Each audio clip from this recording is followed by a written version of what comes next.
Hey everyone, Beth Barany here. Welcome back, or welcome to How to Write the Future podcast.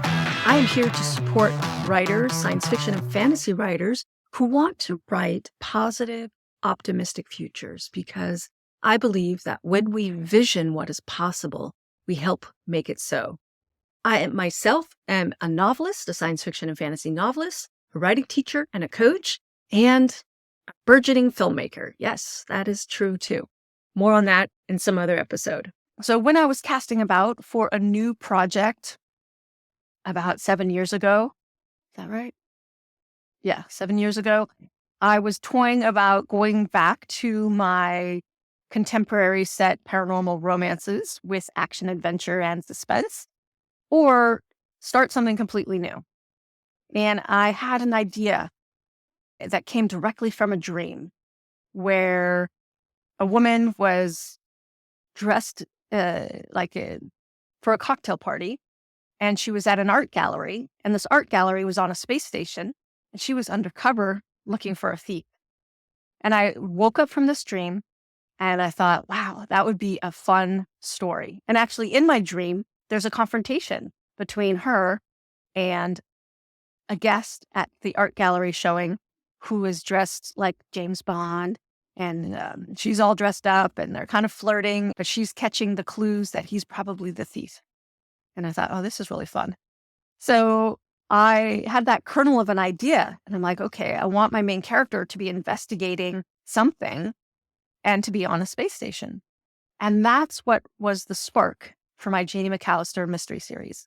She's a space station investigator.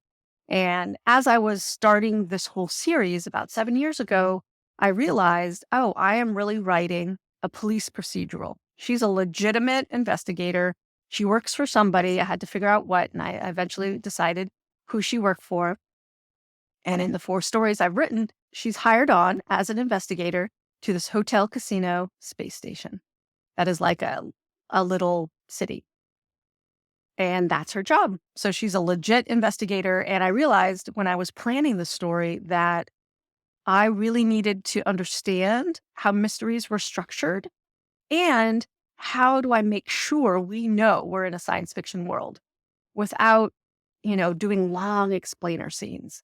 So I studied how to integrate setting and all the gadgetry we like and high-tech science fiction, but also some changes in worldview, some shifts in how humanity is in this story. I've set it only 100 years in the future, so it's not that far in the future. And I need to think about what are the things that are different from today's world and what are the things that are the same. And then how do I signal to the reader right away, that we are in a science fiction world? When you write contemporary fiction, you don't need to explain a lot of things because most readers will understand what those are. Setting doesn't need to be explained in as much detail right away as in science fiction, for example. That's one of the best clues to indicate that you're in a new setting. One of my favorite TV shows was, spacing on the name, Bounty Hunters in Space, Killjoys. They weren't investigators, they were bounty hunters, and they had to go and find their bounty. So similar idea to mysteries, your characters are on the hunt. And I loved what they were doing with the societies and the tensions in the societies there, and then the greater sort of science fiction world. So that was one of my inspirations, I would say indirectly. And I just enjoy thinking about how things could be in the future. And it's not all utopian. It's not all horrible. It's not dystopian. Somewhere in the middle.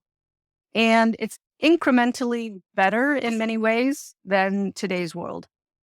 And yet still problems exist. Those are some of the things that inspired me to create Janey McCallister and the futuristic world that I created. Another thing that has really inspired me, especially once I got the idea for my space station investigator story, was the space elevator. And so I want to share a little bit with you about the space elevator, what a space elevator is or what it is conceived to be, and a really interesting academic challenge for 2024.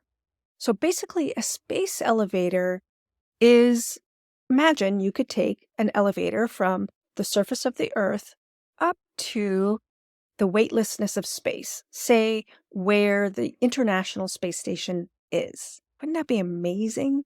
Except it is really hard to build. And one of the things I learned in my research is that you need a very durable, lightweight material to build it. And so in my story, I've decided that it is graphene, because that's one of the metals that we think could help us build a space elevator. But there's a lot of technical challenges in building a space elevator. So through my research, I found the International Space Elevator Consortium. And they are running an academic challenge in 2024 in conjunction with the National Space Society. They're conducting a student academic challenge on the concept of space elevators, and first prize is $2,000.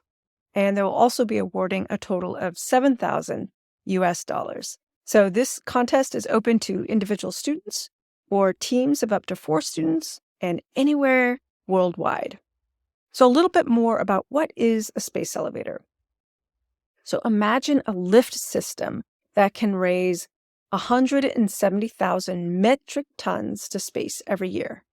That's the equivalent of 8,500 or 8,500 Falcon Heavy launches.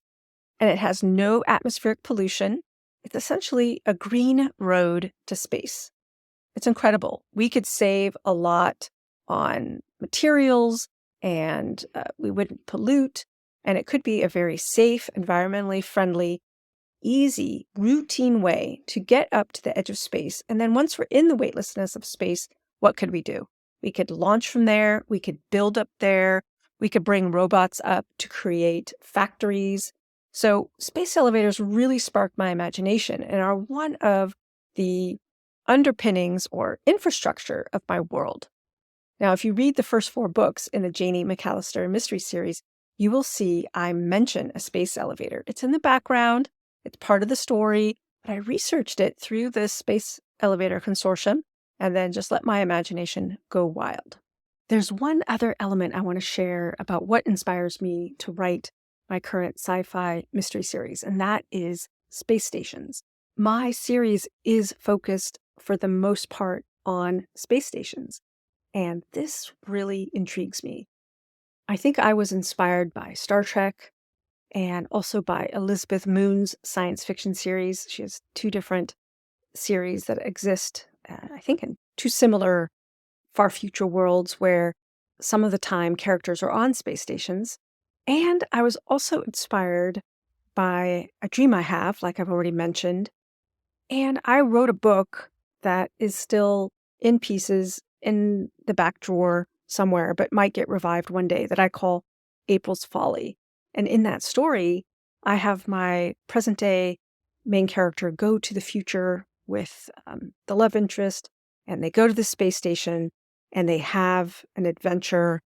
And I just thought space stations were such a great place to look down upon Earth and have some perspective and have some distance and be able to meditate and be able to just gain a new perspective. So those are some of the things that I'm attracted to with the idea of a space station. And so I built a whole world in my futuristic story where there's more than a dozen space stations around planet Earth. There's a few around the moon. In my story, there's science stations out by the outer gas giants like Saturn. They just take my imagination. And so I like dreaming up different kinds of space stations, the ones that might be like a family hotel, or one that might be a military training base, or one that might be actually like a meditation temple, or another one that is a transit station, like a big airport, and a lot more. So I'm playing with some of these ideas in my next book, in book 5, which will be published, I don't know when exactly. You'll find out when I know. All right, everyone, that's it for this week. If you would like to find out more about my science fiction and fantasy, especially about my space station investigator series, go to author.bethbarany.com, and there you will find all about my fiction. can also go to any of the online vendors and search my name, Beth Barany, that's Barany, and check out my fiction for some rip-roaring adventures. Yes, rip-roaring adventures. Right long and prosper.